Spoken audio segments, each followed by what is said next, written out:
આજે રાપરથી એકતા અને અખંડિતતાનો સંદેશ આપતી ભવ્ય પદયાત્રાનું આયોજન કરવામાં આવ્યું. સરદાર વલ્લભભાઈ પટેલની 150મી જન્મજયંતિને સમર્પિત આ પદયાત્રામાં મોટી સંખ્યામાં લોકો જોડાયા.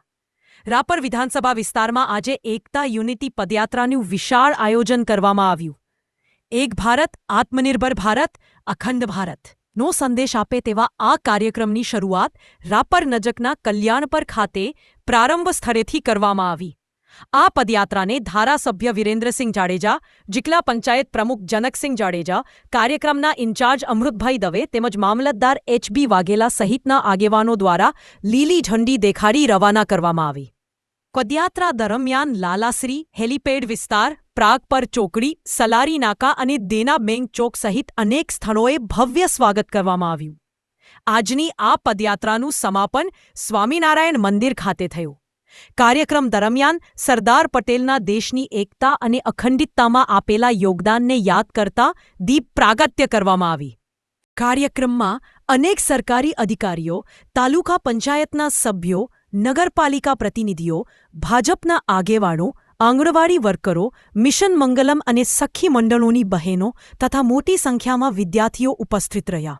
સાથે સાથે વૃક્ષારોપણ સહિતના સામાજિક કાર્યક્રમો પણ યોજાયા. સમગ્ર કાર્યક્રમનું સંચાલન તાલુકા પંચાયતના કારોબારી ચેરમેન જયદીપસિંહ જાડેજાએ કર્યું, જ્યારે આભાર વિધિ રાપર તાલુકા ભાજપ પ્રમુખ નશાભાઈ દૈયા અને મહામંત્રી મહેન્દ્રસિંહ વાઘેલાએ વ્યક્ત કરી.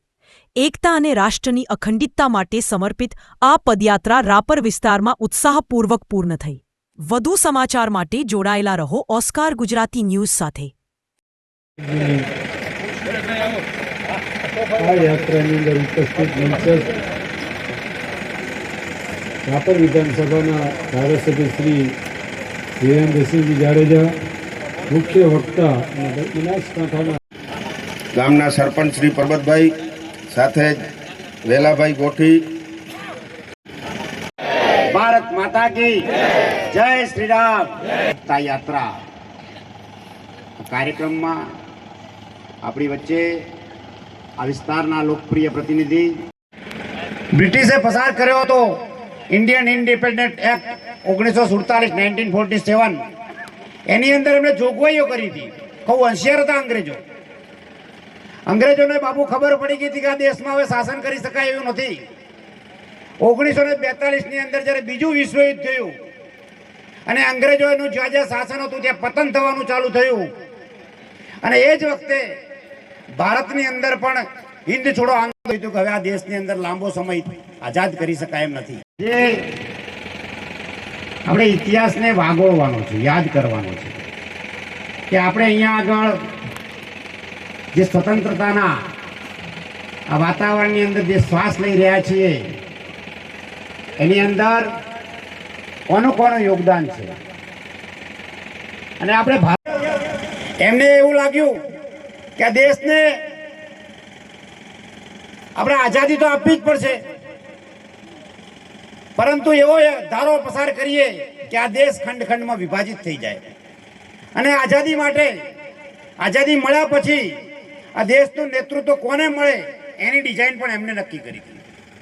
એ વખતેના તમે ઇતિહાસના પુસ્તકો વાંચશો, જોશો.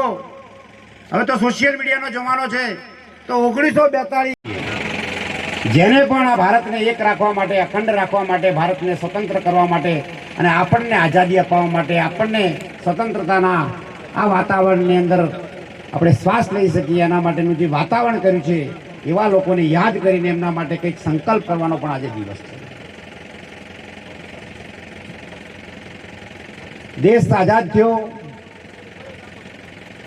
અને આઝાદીને જે પ્રકારે આઝાદ થયા પછીની જે સરકારે આઝાદીની અંદર કોનું યોગદાન હતું એમાં ફક્ત એક પરિવારને જ કેન્દ્ર સ્થાને રાખવામાં આવ્યું છે. દેશને આઝાદ કરવા માટે જ્યારે એક પરિવારે જ દેશને આઝાદ કર્યો હોય એ પ્રકારનો ઇતિહાસ આપણને સૌને ભણાવવામાં આવ્યો છે.